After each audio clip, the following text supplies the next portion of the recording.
Hi there. So I want to talk about something. Last night I went to church.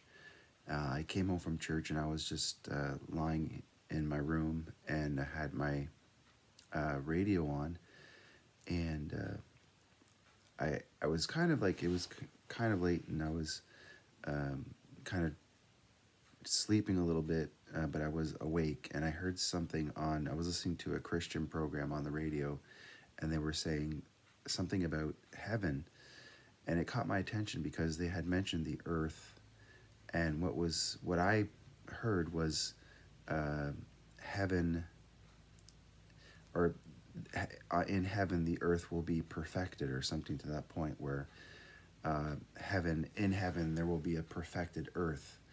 um, if you look in the book of Revelation in the Bible. I have a Bible here, so if you look in the Bible, in the book of Revelation chapter 21, it actually talks about a new heaven and a new earth. So I want to read a bit of it, um, because in a sense, God is going to remake this earth.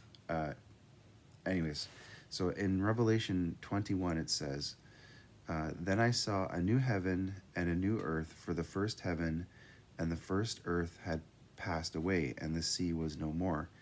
And I saw the holy city, New Jerusalem, coming down out of heaven from God, prepared as a bride adorned for her husband." So it's really interesting. I'm not going to read much more of it, but you can read this chapter if you want. Um, so, in a sense, this world is going through all kinds of problems. We experience this world is experiencing the effects of the fall of Adam and Eve, and that affects our sin. So, one day when uh, Jesus comes back, this earth will be remade without. It'll be in the Bible. It talks about the earth being set free from its bondage to corruption. So we suffer now, but one day, if we have faith in what Jesus did for us on the cross, this earth will be also set free. So it's good news. Maybe I'll read a bit more from Revelation chapter 21. It says, "And I heard a loud voice from the throne saying, 'Behold, the dwelling place of God is with man. He will dwell with them, and they will be his people, and God himself will be with them as their God. He will wipe away every tear from their eyes, and death shall be no more. Neither shall there be mourning, nor crying, nor pain any more, for the former things have passed away.'